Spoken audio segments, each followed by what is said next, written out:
We are joined by Kedon, the Kinetic Catholic on YouTube. Thanks so much for joining us. Absolutely. Thank you for having me. I appreciate it.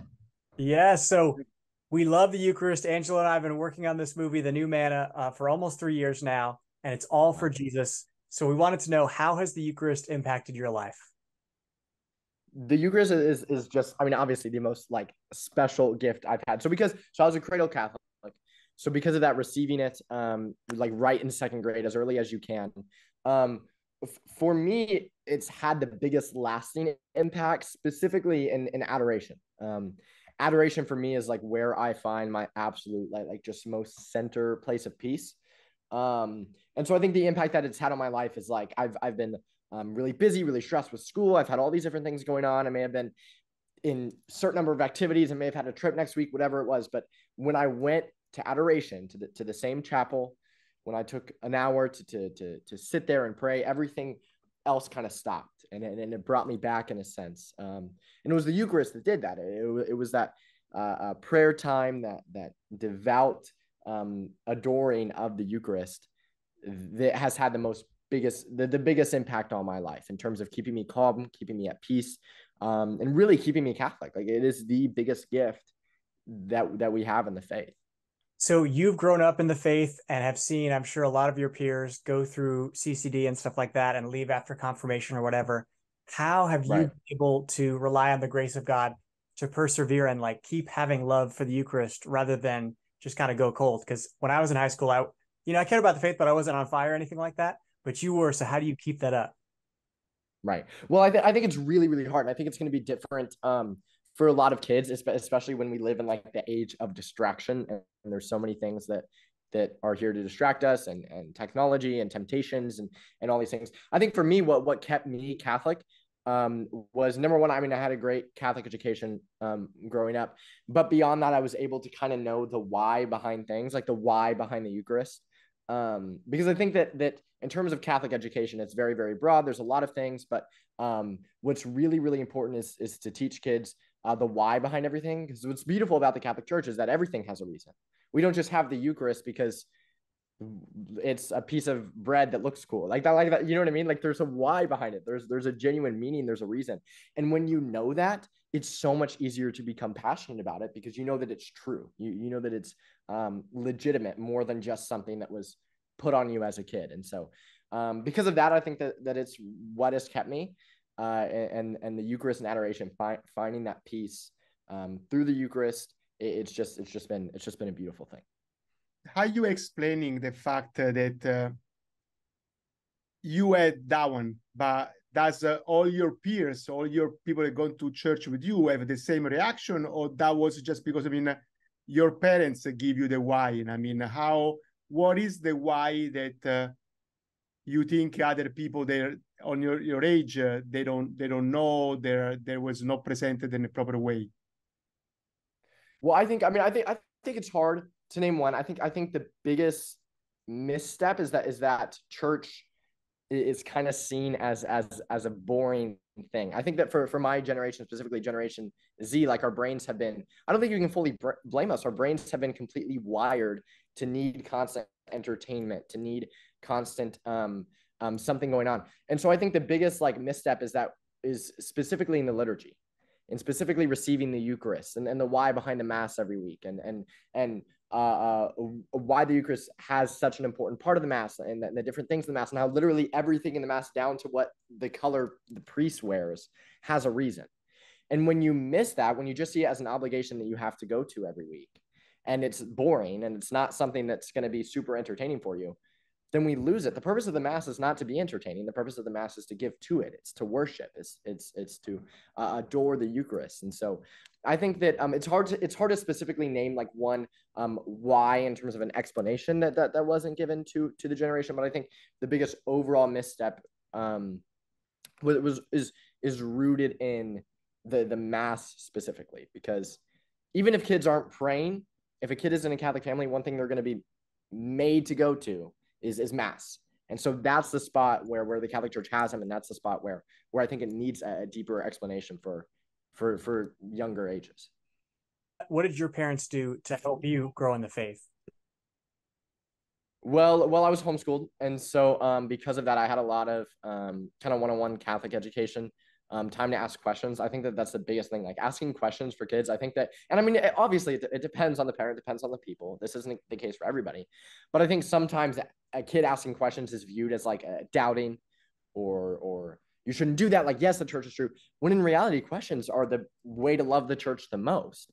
Because when you ask more questions about it, you get more answers. And when you see how fruitful and true the answers are, it all makes sense. It all clicks. So I think what my parents did was, and yeah, I just had a lot of great experiences as a kid.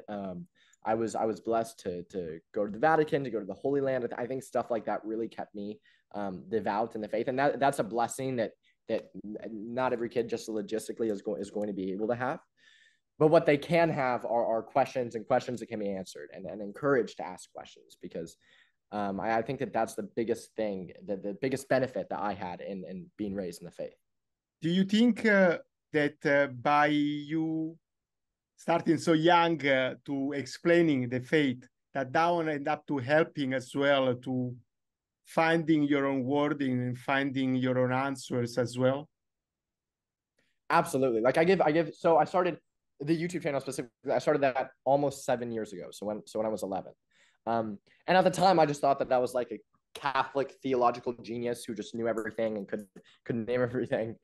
But what's really, really cool is coming to realize that over time, the more I would research for a video, or the more I wanted to learn about something, I was able to actually like dive into my faith on a deeper level. I think that the YouTube channel, the videos, that stuff is something that continued to bring me back to the faith. And not back as in I ever left it, but continued to bring me close to God. And it was just a true benefit. So I had a lot of answers. I had a lot of explanation, because if I wanted to make a video on a topic and I didn't know what that topic was, I had to go research it. I had to go find out. I had to go out of my way to outside of school, find out more stuff. So it was definitely a massive blessing from God to be able to start that so young. Why did you start to do those videos? I love this question because, like, initially, obviously, it didn't end up being by accident. It was a little bit by accident at first, but it was all by the grace of God. I was an 11-year-old who wanted to have a YouTube channel. Like, I just like, I want to make videos. I want to do something fun, and I wanted it to be Catholic because I saw that there at the time there weren't as many Catholic YouTube channels out there, and I wanted something that was really good and beneficial. The reality that it would end up being so big, or I would end up giving talks with it, or I would end up growing it, that was not even a thought of mine at the time when I started. I just wanted to make videos. But the more I came back to it, the more it started to grow, the more it started to kind of have a deeper meaning for me. And I give that to God, like all that blessing. But initially, just starting it, my thought process was not, oh, I'm going to end up speaking with this, and this is going to be my whole thing. Like, it was just, I want to start a YouTube channel, so why not? And it was truly a blessing in retrospect. So the moral of the story is, we just need every kid to have a YouTube channel, a Catholic YouTube channel, and then we'll be set, right? Exactly. In some way, yes. I'm just joking, but that's amazing. In having a YouTube channel, I'm sure you've come across a lot of people that are not Catholic, and they've had questions, especially I'm sure on the Eucharist. What have you seen in your experience that was helpful in explaining that, and what's the biggest stumbling block that people have had? So I think the biggest issue with trying to explain the Eucharist to a non-believer is trying to make it make sense. Like, the Eucharist is a mystery. It is a piece of bread that turns into the literal body of Jesus Christ, body, blood, soul, and divinity of Jesus Christ, the God of the universe who created everything in that piece of bread. Like, that is crazy. That is wild. It is a mystery. And it's that makes it so special. But like, it's that makes it take a lot of faith. I feel like it's beautiful because there's nothing rational about the Eucharist. It's crazy and it's beautiful and it's life-changing, and there's so many miracles that come from it, and there's so many blessings and graces that people receive from it, that there's no way to rationalize it. There's no way to fully explain it. And I feel like when we do, we start to lose people to a sense, because yeah, it's going to sound a little bit crazy, but when we embrace that, when we see that, yeah, there's a mystery here, and we call it a mystery. I've heard this quote, like, things like the Eucharist, the Trinity, they're called a mystery not because they're unexplainable, but because they're unfathomable. Like, it's completely unfathomable. It's not something that can be explained, or it is something that can be explained, but beyond that, it's something that can't be comprehended completely, and that's okay. There's a beauty there. And so I think that that's the biggest thing. I've had some one-on-one conversations with maybe friends of mine who weren't Catholic, who just maybe don't get it. But then I also had an experience one time with somebody who converted because he was Protestant and converted actually because of the Eucharist, because he realized that Protestants took everything in the Bible literally except for the Eucharist. Like that was the one thing. And so it was actually the Eucharist that converted him. And so there are a lot of situations like that where it's the Eucharist is what pulls people in, not what pushes people away. And I think the sooner we start to realize that, the sooner we start to embrace the fact that it's a mystery, then the better it will be to explain it to a non-believer. You've been asked to participate in some of conventions or some as a speaker and stuff. What is the questions most of your people from your age, I mean, they ask you, I mean, what is the things that you see that resonating more with them as well? The question for, I think the time that I enjoy, like when I'm speaking to young people the most, is because a lot of times young people are afraid to ask a question in front of too many people. So I'll have like a Q&A session, and then maybe I'll have 2 people raise their hand. But then afterward, I have like a lot of one-on-one conversations with these teens, or they'll come up to me one-on-one. I think the thing that has resonated with me the most is a lot of Gen Z's questions about mental health. And I think that a big answer to that is the Eucharist. I had one time this talk that I gave, and a lot of my talks, the point that I use is that we should love our neighbor just as much as ourselves, and that we should love God above all else, the 2 greatest commandments in the New Testament. And I talk about how we should love our neighbor just as ourselves, and then how what a blessing that is. After the talk, I had a kid approach me, and he asked me, what do we do if we don't love ourselves? How are we supposed to find love in that sense? And that really resonated with me, and I prayed on it a lot. And I think that is a question that is in the heart of a lot of people in Generation Z, like a lot, and in the younger generation. And I think that the beauty of it is the only way to find true value in ourselves is to see us as the creation of the omniscient, all-knowing, and omnipotent, all-powerful God. When we begin to see that he loves us, recognize that he created us for a purpose, then we start to see the value in ourselves. And so the Eucharist, a way that he is physically present here on earth, the fact that he is willing to offer that up, to offer up his body for us to consume on a daily basis if we want, that is a greater love than anything else. And so I think the answer to a lot of the Generation Z, how do I love myself, mental health, all of that is rooted in Christ, is rooted in the Eucharist, because there's such a beauty of what it means to be valuable and what it means to be loved there. That is amazing. I appreciate you sharing that. I'd not really thought of that myself, but I can imagine there's such a unique challenge today that there hasn't been in previous generations. What challenges have you faced with your peers that have not really seen eye to eye with you? A lot of the challenges, and again, I try to make this clear, like in my talks too. I don't like talk from a high horse as if I've never been through the Gen Z challenges also. But I think the biggest one is, and I know I briefly mentioned it earlier, but just the distractions that we've had. Like this is the most distracted generation, literally more than ever before. Like when we have something as addictive as a cell phone, when we have these social media apps that are literally designed to draw our attention. You can't blame Gen Z for being so invested. It wires our brain. These were given to us at such a young age, and we become so accustomed to it that it's just a complete normal part of life. We don't know what we would do without it. And so I think that's the biggest challenge, because when those get brought in, we like to think of things like religion, things like mass, things that maybe appear to be less entertaining than things like social media apps, whatever it may be. Those start to kind of take a back seat. And beyond that, it's really difficult to not really difficult. It's more difficult to see the value of it, to see the value in it. And so I think that's, I mean, I know it's a generic answer, like, oh, social media. And I try to make this clear too. Like I'm not, I have a YouTube channel. Obviously I'm not anti-social media. Obviously I'm not anti-phone. But I think that it's good that we have that balance to understand that there's something greater, there's something deeper. And ultimately it's necessary that a practical physical gift, something like the Eucharist, is what brings kids in, not what pushes them away. And so I think that's the biggest challenge that's been faced. 2 questions. and feel free to address these how you'd like. How it's very hard to be like, okay, the Eucharist is the greatest thing ever and you want it, but you have to be in a state of grace. You know, a lot of people don't really like that element of it. Because that seems like so judgmental and unloving and all this stuff, you know. But in addition to that, that could, of course, impact the way they view the love of God. So how do you effectively explain the love of God when it's not like, I don't know if like the unconditional love that we're like taught about naturally from society is like, oh, I'll love you no matter what you do, you know? So they equate that to, oh, okay, well, God will still love me so I can still receive the Eucharist.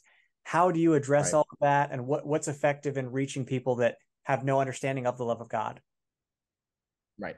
Well, I think something that our society gets wrong is equating actions with the identity of the person, with the person. Like what a person does is who that person is. And so if we don't love what that person does, then that means that we don't love that person. And I think that gets the finger pointed at God too. When in reality, we got to love everybody. We have to love everybody regardless of who they are, regardless of what they believe, regardless of where they come from. We don't have to love everything everybody does. We don't have to love every action that everybody takes. And the Eucharist, I think that it's easier to kind of understand why a state of grace is needed to receive the Eucharist if we can see what a special gift the Eucharist is. If the Eucharist is really so great, if the Eucharist is as absolutely amazing as it is, then obviously we're going to need a clean soul to allow him to enter into us. If we were to be made a tabernacle of the Lord, then we have to have that clean soul. We have to have that cleanliness, because God, regardless of who you are, God's knocking on the door of everybody. God wants to enter the life of everybody. And he does that in extremely powerful and different ways. But when God doesn't reach a person, it hasn't or when God isn't in the life of a person, it isn't because God hasn't tried to enter that person's life. It's because that person has shut God out of their life. And so even unintentionally, even subconsciously so. And so I think that when we begin to see the difference between the action and the person, when we can separate those two, and when we can explain that, not everybody's going to get that, but when we can explain that in a kind and loving manner, then I'm absolutely going to love every person. I'm not going to love what every person does or what every person chooses. Just as I, as a sinner, don't love every action I take. And so I think that when we acknowledge that, we can see, okay, the Eucharist, God absolutely loves me. He wants to give me this gift, but he doesn't love every decision that I make. And so because of that's something that needs to be addressed so that he can give me this gift, because he so greatly wants to give us the Eucharist. He wants everybody to become Catholic, right? It's his church. He wants that for everybody. But I think that, again, our society is just so caught up in what you do is who you are, when in reality that's not the case. This probably is about love. I think it's something really interesting. That probably is worth to exploring. We never thought, and because this movie we are making, it's for your generation, it's for the younger people, it's for, I never want to make a movie for myself, but it's pointless. It's good to make it for somebody else. So, because my generation didn't suffer for the lack of love, it would be probably good to explore it. Why do you think this generation lack of love? Besides the fact that yes, they have the video games and stuff and keep it down, but it's because there is less activities done with the families and stuff. Part we know this about lots of families are separated and stuff, but not all they are in that way. There is no love received between the you peers. Is that the relationship between you guys from teenagers? It's you feel that there is as well, there is a more selfish, less team players and stuff. How you can unwrap this problem? I think it varies. I think it's hard to generalize it among everybody. I think that one of the things that Gen Z suffers from the most is, I think that you could argue that there is a lot of love. There are a lot of kids in loving families. I think that it's the changing of the definition of what love is. People lose the idea of what love is. And so I think that when Gen Z, some of Gen Z, again, I think it's difficult to generalize everybody, but when some of Gen Z doesn't understand what love is, that doesn't understand what that word actually means, then they're going to twist it, they're going to abuse it, and it's not going to be clear. And so that's where a lot of issues are going to be rooted. I think that the definition of love is to will the good of another. It's to want every other person to succeed. Love is not to like. We don't have to like everybody. We don't have to approve of everybody, but we have to love everybody, right? And that's deeper. That means more. And so I think that the sooner that can be acknowledged, and honestly, I think that part of it, I think that the way to solve Generation Z is probably, like, it's difficult because every kid is different. Every kid is going to have different thoughts, and not everybody's going to experience it in the same way. But I do think experience will help with a lot of that, like real world experience that Generation Z is finally catching up on. But I also think, despite all of like my generation's weaknesses, I think that the one strength that we have, well, maybe not one, that may be rude, but one of the strengths that we have is passion. Like, we're really, really passionate. Even if it's about the wrong thing, there are some Gen Z people who are really, really passionate. And so I think that you have the benefit of, when you have some hearts in Generation Z convert, when you have like younger converts, in my opinion, are the most devout there are of any Catholics. Like when you have these younger people who begin to learn the faith, who see what love actually is, who see that love isn't approval, who see that love isn't something that you can change, then you really have young people who will be so passionate about the faith, because there's a lot of passion in Generation Z, which can be a good thing and a bad thing. But I think that there's a benefit to that. And I think that the love just needs this redefinition, this changing of the term of what love is and how it's so loosely used. It isn't something that should be. How have you seen the most effective way of like showing what real love is? That is a phenomenal question. I think that there's no way to show anybody what genuine love is, or what real love is, if God is taken out of the equation. And I know that that's obvious, but I think that that's something that a lot of younger people try to do a lot. Love is rooted in God, and if God isn't there, then it isn't love. And I think that there's a way to, God can work through people. I think that to exactly map out, this is the best way to show a person love, like, I think it's gonna be different for people. But all of it is rooted in God. All of it is rooted in the gift that he gives us in the sacraments and in the Eucharist. And so even if somebody isn't Catholic, we can allow God to work through us to them, right? And God to work in our own lives, and try to make a difference in that sense. I think, and a little bit of a side note that's somewhat related to the question, in terms of how we show people what love is. I think that the number one thing that we have to remember is that we should live in a way that anybody who knows us knows that we're Catholic. That doesn't mean that we have to give a homily everywhere, but anybody who knows us should know that we are Catholic. And when we are Catholic in a secular world, in a secular setting, then some individual people that know us, they are going to perceive the Catholic Church however we act. That if we're the one Catholic, if we're the token Catholic or whatever it may be, then the entire Catholic Church, how they are, that person will base their opinion on it based on you. That isn't necessarily fair, but that's how it is. And so when we need to show when we're talking about, we need to show other people love. What's the best way to show people love? We have to remember that if we are doing something in an unloving way, if we're doing something in a harsh, rude way, and obviously we're going to sin, like we're people, we're going to. But if we do something in a rude way, that can lead people so much further away from Christ. And so I think true love is rooted in God, and because of that, you have to have that sense of godliness, that sense of passion, that sense of kindness to everybody, in order for them to see that love, in order for them to even want to open up to that love in the first place. How do you prepare yourself to receive the communion when you are in Mass, to remove all your teenager problems, all your homework and stuff and things, and to really embrace it, and as well how you do it when you go to do adoration, because you say you're going often, or you really enjoy. What is do you using some prayers? Do you using some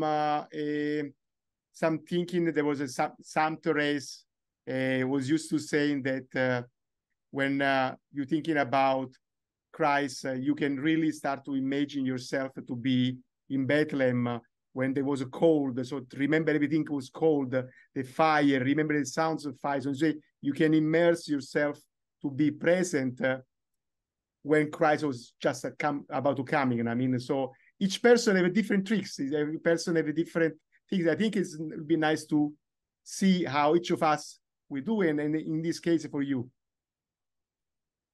Right. Well, there is one practical thing. There's one kind of mental thing that I like to do. Well, so basically what I do, and I've said this in my talks too, like I'm a big basketball fan. And so it's like if my favorite team was going to the NBA finals and I got courtside seats to the championship game, I would be super, super ridiculously excited, understandably, but I should be even more excited for the Eucharist each week. I should be even more, like, just because it's more common doesn't mean that it's less special. And so I like to mentally, and as silly as it sounds, I like to mentally kind of remind myself of that, like what an exciting, how I should be super, super joyful. So I kind of go through that mental thing. Mass is different because oftentimes I serve Mass. And so it may be difficult for me to have like a starting prayer walking in if I'm worrying about other things that are going on. So what I like to do is kind of like just a little breathing exercise thingy where I kind of just take some deep breaths and I really feel present when I'm in Mass. And obviously I fail at this, but I don't like to think about what's going to happen after Mass or anything for future plans. Like when I'm in Mass, I want to completely focus, completely be present. And so I mentally do that. For adoration, when I go and it's a stressful time in my life or it's a peaceful time in my life, I always like to start adoration or nearly start adoration with a rosary, because the rosary really, really just calms my heart, calms me down. I'm able to practically know what I'm going to say, to know what I'm going to pray, and to meditate on those mysteries. And so for adoration, I really, really enjoyed the rosary because it's like I have all these outside distractions, all these outside things, all this busy life.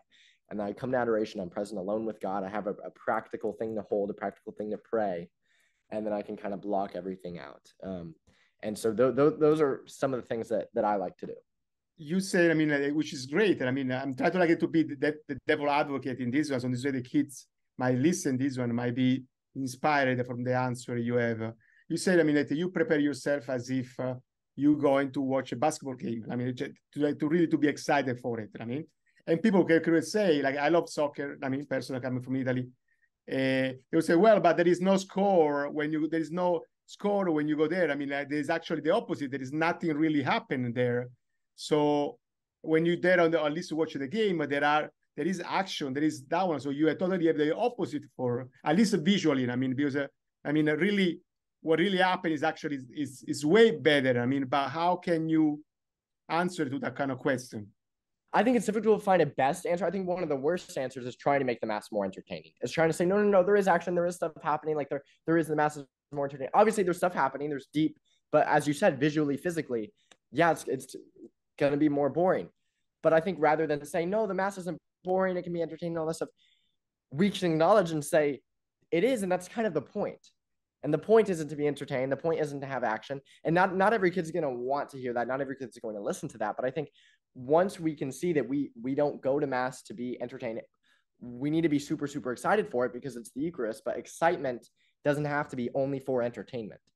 And so I think that once we embrace it and say, yeah, it's not a place where we're going to be entertained. It's a place where we're going to give to it, where we are going to worship, where we're going to silence our heart, have a change of heart. And honestly, until a kid has experienced a deep, profound moment in some way at Mass, more than just going through the motions, then he or she isn't fully going to listen to that. I mean, I think that's difficult. That's maybe annoying to hear that, it's going to be boring, right? Whatever, maybe.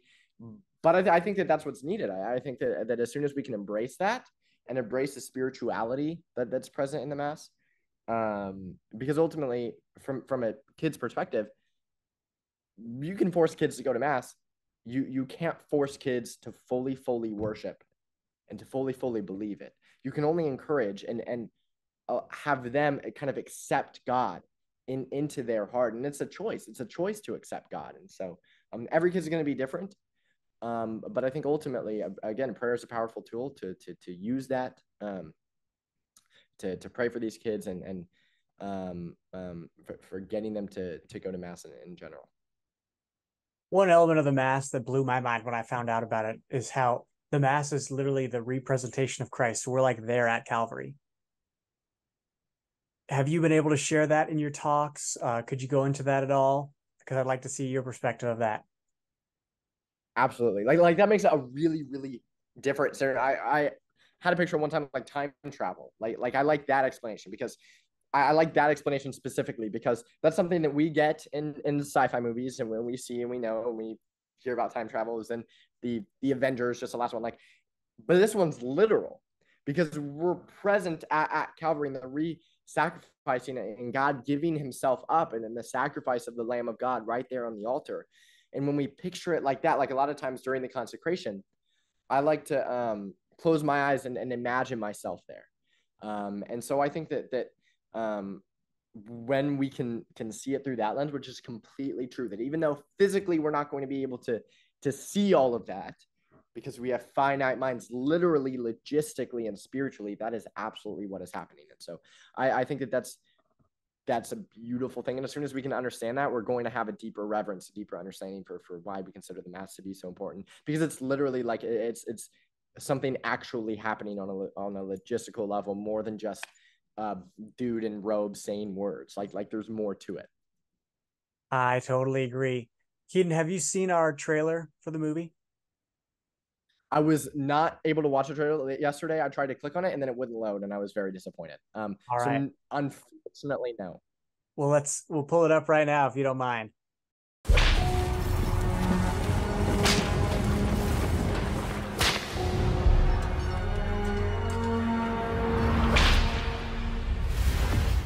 Man, I say to you, this day you shall be with me in paradise.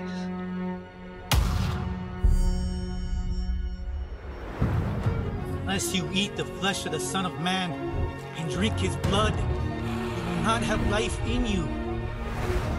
He who eats my flesh and drinks my blood has eternal life, and I will raise him up on the last day. For my flesh is meat indeed, and my blood is drink indeed.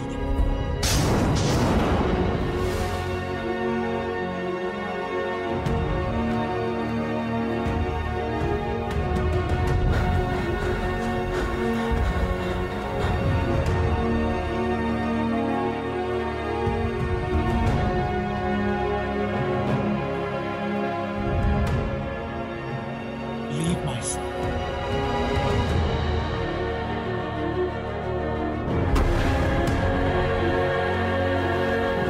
Must believe.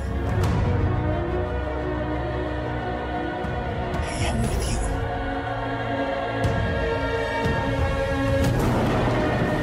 I am here. Believe. Fight. Fight, my son, fight.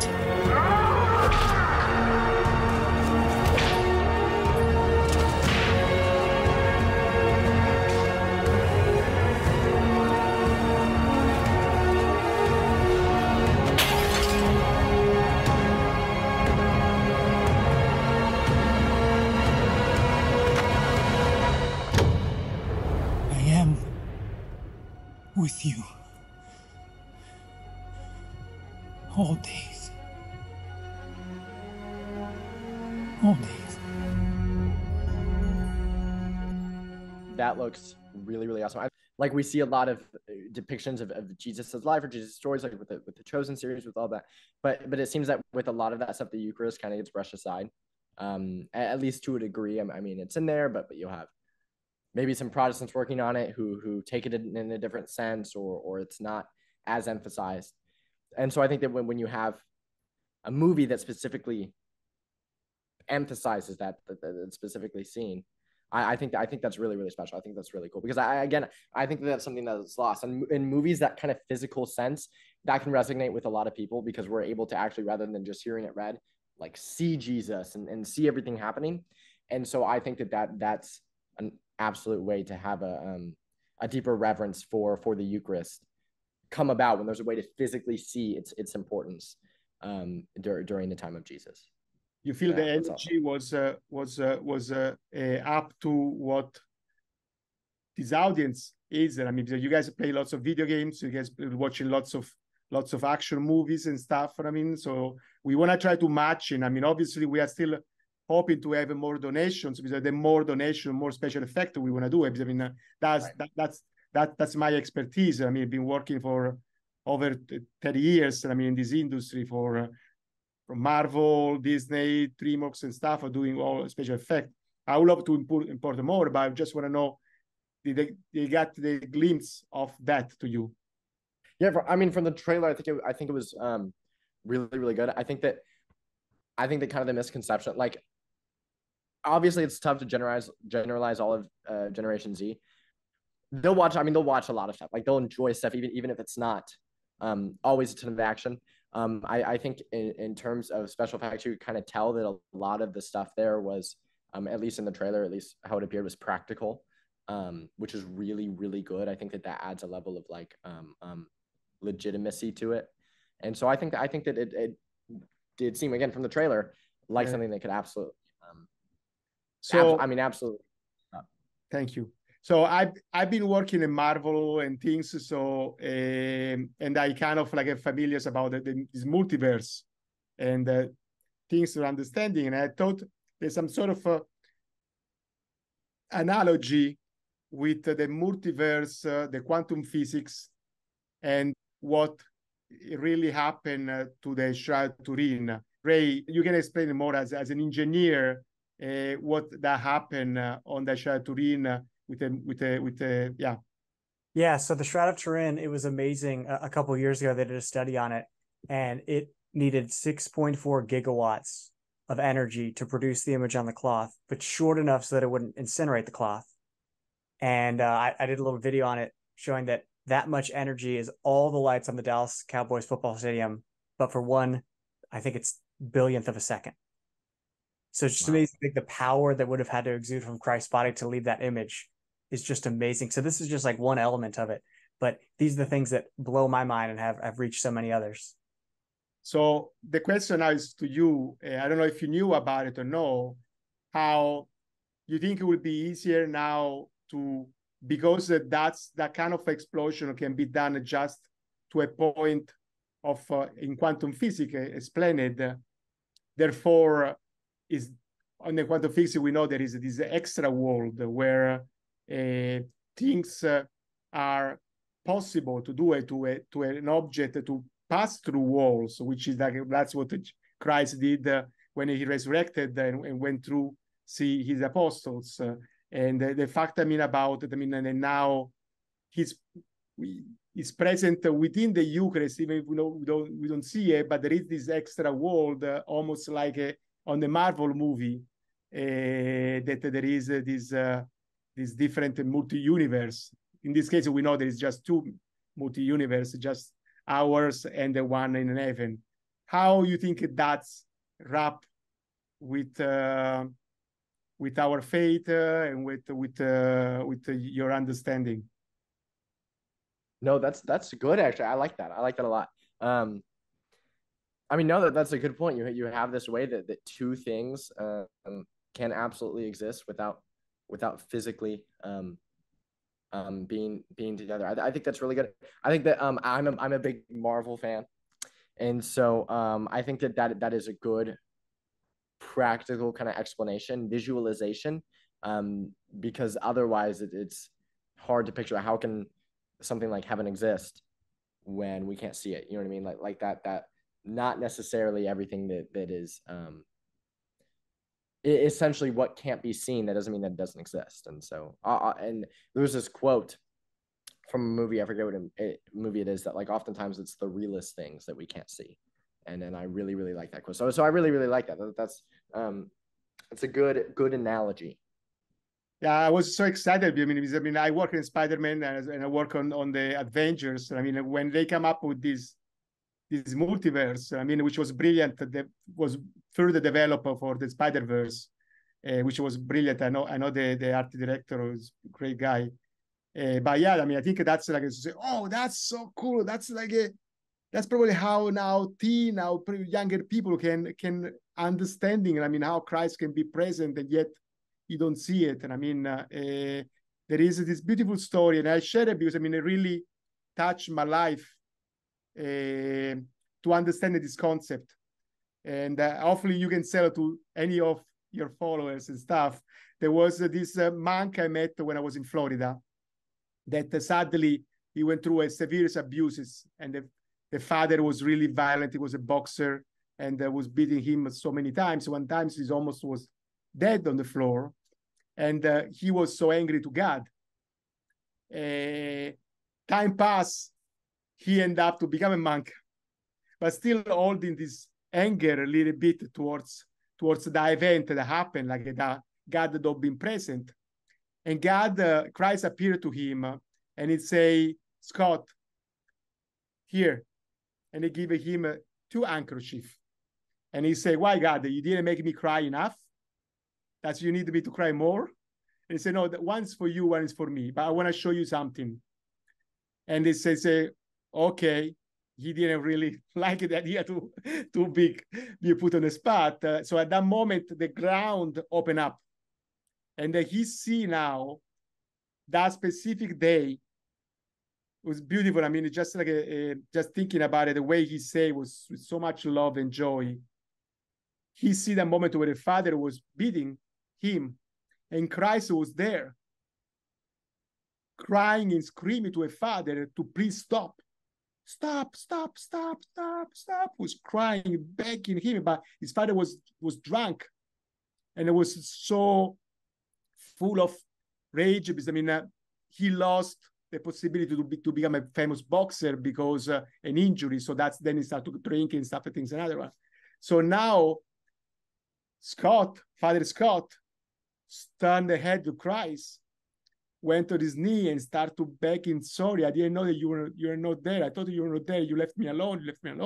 And I think it's beautiful, this sort of multiverse concept that, I mean, sometimes we're not aware. And I go through personally to some trouble to my life too. And I mean, sometimes I tending to say that, I mean, he's not there. And then there is this free will element that, I mean, that one. I mean, so, yeah, I'm fascinated to see how you guys, you specifically, understood the concept about be God, be outside time and space. Right. I think that's a beautiful story. I think for me, at least, the best way to understand it is kind of similar to the mystery of the universe, to understand that we can't. Like, again, it's a mystery, not because it's unexplainable, but because it's unfathomable. And so we have the reality that, like, we as individuals and who with a finite mind exists in matter, space, and time. And then so anything outside of that is just completely incomprehensible to us. And, like, that's okay. That's a mystery. We're not supposed to understand it. We're not supposed to fully get it. And that's kind of the point. And so I think for me, that's the best way that I understand it. And in a weird way, by understanding that I'm not fully supposed to. And that's like, I have an issue with, I want to know everything. I want to understand everything. I want to comprehend everything, but that's just not the point. That's not why I'm here. And so I think that there's a beautiful element to that by understanding that it is a mystery and that's okay. There is anything you would like to add, anything you think we kind of missed about covering about the Eucharist, or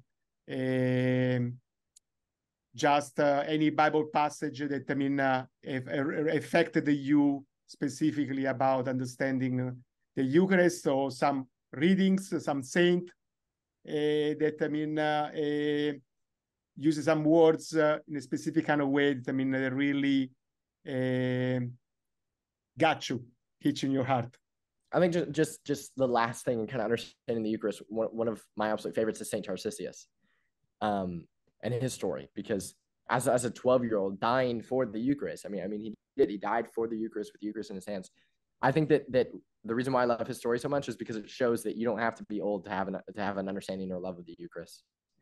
Sorry, not old, an adult, but you don't have to be an adult to have have an understanding of the Eucharist, to have a passion for it, to have a faith for it, to have a love for it. St. Tarcisius, even almost 2,000 years ago, did.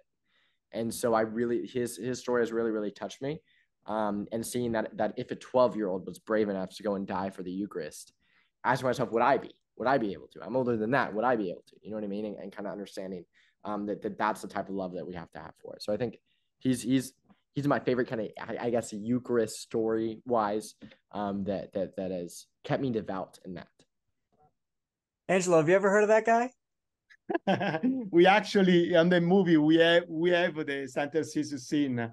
Oh wow, that's awesome. Yeah. This, I think that was something beautiful. I love it, that how brave he was. And can you tell the story to the people that they don't know nothing about it? Can you explain more about the story? Right. So it's interesting because I thought that his story was like completely set. And I know that when I actually went to the catacombs, apparently there are like different versions of it, whatever it may be. But he's really, really early in church history, in time of Christian persecution, and was trying to deliver the Eucharist to prisoners while understanding that these prisoners, that people had tried to deliver them, and every time they would get caught. He knew that nobody would suspect a 12-year-old of delivering the Eucharist to these prisoners. And so there are different versions of like when he died, whether he died on the spot, whether he was brought back to the catacombs before he died. But on the way there, he was found by these boys who discovered that he was holding the Eucharist and ended up stoning him to death. But there are kind of two additional stories that I guess people debate on if they're not sure on the Eucharist disappearing in his arms as he died, and wanting to protect it, and then also a nearby guard converting after what he saw. And so even though those two aren't as like confirmed, as I still really like those elements to the story, and seeing the bravery that he had as a young person. Have you found a lot of devotion to Blessed Carlo Acutis amongst your peers? I have, especially amongst the peers. Like when you can see that like he wore Nikes, he played video games, like all of that stuff. It's really, really awesome. I was blessed enough to get to see his tomb in Assisi, and just like I went on a trip with other high schoolers. They were within 1-2 grades from me, and everybody's jaws just dropped. Initially, we didn't realize he was in Assisi, and they were like, it was really, really cool. So I think there's a lot of devotion to Blessed Carlo Acutis, and realizing that his website, his go-to thing was Eucharistic miracles. Like I think that adds a lot of devotion to the Eucharist too. So it's pretty awesome. Yeah, her mother is behind this project too. We are working with her. She's a part of the movie as well. But she's really behind into helping for producing this movie. Her and her husband, and wow. Yeah. Ray, can you explain about as well our streaming platform with the stuff? Yeah. So what we've done is we went to Italy, Mexico, and Poland and interviewed the doctors that were on the board for the miracle or analyzed it themselves, as well as those that witnessed it. Because we don't know how much longer we'll have them, right? So we have all of those interviews. Obviously, Carlo Acutis' mother, Dr. Scott Hahn, so many other great Catholics, and that'll all be on our app, where you can see the full interviews. We have hours of interviews. One of the interviews is 3 hours alone, so we can't fit that in a 2-hour movie. So there'll be small portions of that, but people have to go to the app to see the full interview, as well as there's animations that Carlo Acutis' mother put together, and they're really neat. That'll be on there, and much more. That's awesome. Wow, that's incredible. It is.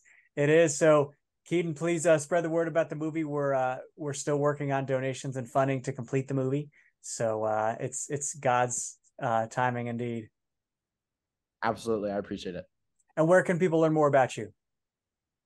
They can go to either YouTube, just search Kinetic Catholic and I'll be there, or they can search kineticcatholic.com. And then on there, like I do speaking engagements, so they can reach out to me about that. There's various different videos and stuff. And then also on podcasts, The Faith in 5 by Kedon Gummerson is a podcast that's up on there also. So a lot of different ways to find that. Fantastic.